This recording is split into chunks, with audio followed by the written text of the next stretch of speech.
Finally guys যোৱাকালি হৈ যোৱা আমাৰ CRPF 9 মাইল আৰু লগতে আমাৰ শুকুৰপুৰ ডিমাপুৰত আমাৰ SSCGDৰ ফিজিকেলৰ বিষয়ে আজি আমি ফুল আপডেট লৈ আহিছোঁ। তোমালোকে জাষ্ট ফাৰ্ষ্টৰ পৰা লাষ্টলৈ চাই থাকিবা। আমি এতিয়া ক'বলৈ গ'লে আমাৰ CRPF 9 মাইলত আমাৰ যোৱাকালি প্ৰায় 800ৰ পৰা 900 মান কেণ্ডিডেট এটেণ্ড কৰিছিল আৰু তাতে আমাৰ 4টা গ্ৰুপ হৈছিল যোৱাকালি। আৰু 4টা গ্ৰুপত আমাৰ প্ৰায়বিলাক মানে ফাৰ্ষ্টৰ গ্ৰুপবিলাকত আমি ক'বলৈ গ'লে 200 মান কেণ্ডিডেটকৈ ৰানিং দিছিল। আৰু মই মানে চোৱা মতে এজনে মানে থাৰ্ড গ্ৰুপত ৰানিং দিছিল আৰু সিহঁতে মোক ক'লে যে থাৰ্ড গ্ৰুপত প্ৰায় 200ৰ ভিতৰত প্ৰায় 70জন কেণ্ডিডেটে প্ৰায় ফেইল কৰিছে ৰানিঙত।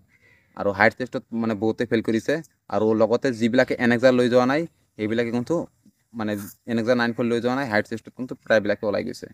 সেইবাবে তোমালোকে মনত ৰাখিবা আৰু এনেক্সাৰ 9খন 100% তোমালোকে মনত ৰাখি জাষ্ট তোমালোকে লৈ যাবা। নহ'লে কিন্তু তোমালোকে হাইট আৰু চেষ্টত যদি তোমালোকৰ 170 সেন্টিমিটাৰকৈ কম হৈ আছে তেনেহ'লে কিন্তু ফেইল কৰিব পাৰা। আৰু CRPF 9 মাইলত আমি এই যোৱা 3 দিনত হৈ যোৱা ফিজিকেলতকৈ মানে বেছি ফেইল কৰিছে যোৱাকালি প্ৰায়বিলাক কেণ্ডিডেটে মানে ৰানিঙতে ফেইল কৰিছে। মানে আমি দেখিবলৈ হ'লে এইকেইদিনৰ ভিতৰত যোৱাকালি ৰানিঙত ফেইল কৰা সংখ্যাটো মানে বেছি হয়। প্ৰায় 200ৰ ভিতৰত 60-70 তেনেকুৱা মান কেণ্ডিডেটে ৰানিঙত ফেইল কৰি গৈছে আমাৰ CRPF 9 মাইলত। আৰু CRPF 9 মাইলত আমি মানে জানিব পাৰিছোঁ যে 800-900 মান কেণ্ডিডেটৰ ভিতৰত প্ৰায় টোটাল আমাৰ 500ৰ ওপৰত কেণ্ডিডেট মানে জাষ্ট ফিজিকেলত ভালকৈ পাছ কৰিব পাৰিছে আৰু প্ৰায়বিলাক কিন্তু ফেইল কৰিছে।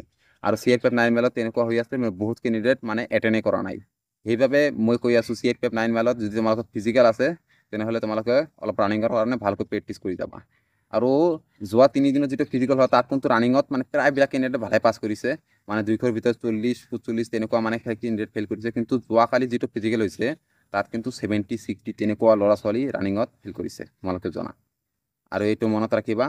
আৰু আমাৰ ডিমাপুৰৰ বিষয়ে ক'বলৈ গ'লে আমাৰ শুকুৰপুৰ ডিমাপুৰত মানে যোৱাকালি মানে ফিজিকেল হৈছিল আৰু তাত প্ৰায় 200 মান কেণ্ডিডেটকৈ মানে ৰানিং দিছিল ফাৰ্ষ্টত আমি ক'বলৈ গ'লে। আৰু ফাৰ্ষ্ট গ্ৰুপত 200 কেণ্ডিডেটৰ ভিতৰত প্ৰায় আমি চোৱা মতে 75জন কেণ্ডিডেট ফেইল কৰিছিল। আৰু এটা গ্ৰুপত মই শুনিলোঁ যে এইটো 3rd নম্বৰ গ্ৰুপ আছিল নেকি কোভিড, তাত মানে 91জন কেণ্ডিডেটে ফেইল কৰিছে।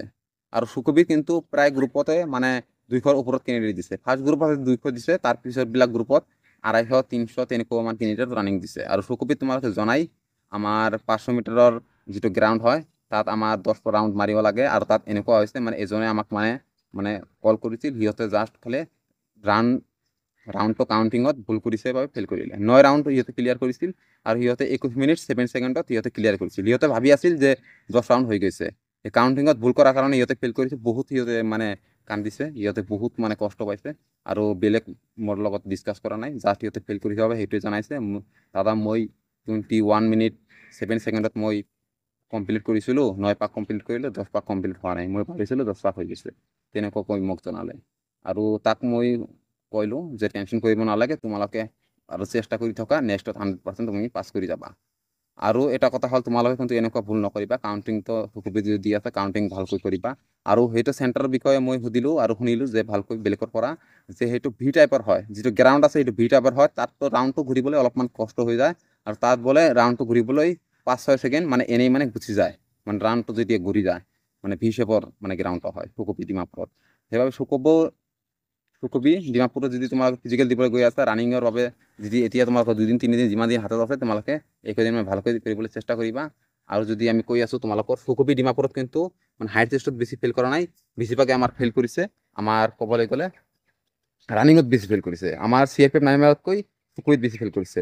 মানে এটা গ্ৰুপত 91জন ৰানিঙত ফেইল কৰা আৰু 75ৰ ওপৰত কেণ্ডিডেট ফেইল কৰা, এইটো আনএক্সপেক্টেড কথা হয়। এইটো কিন্তু আগত কেতিয়াও ফেইল কৰা নাই। মানে যোৱা আমি যদি 2023ৰ বিষয়ে ক'বলৈ যাওঁ, যেতিয়া 2023-24ত ফিজিকেল হৈছে সেই সময়ত কিন্তু 100জন ৰানিং দিলে প্ৰায় আমাৰ 85-90জন কেণ্ডিডেটে ফিজিকেলত পাছ কৰিছিল, ৰানিঙত পাছ কৰিছিল, ফিজিকেলতে প্ৰায় তেনেকুৱাই পাছ কৰিছিল। কিন্তু এইবাৰ তেনেকুৱা হৈছে যে এইবাৰ 200 মান কেণ্ডিডেটৰ ভিতৰতে ৰানিঙতো মানে ল'ৰা ছোৱালীও মানে বহুত বঢ়াই দিছে আৰু লগতে আৰু কেণ্ডিডেটৰ ফেইলৰ সংখ্যা বহুত বাঢ়ি গৈছে।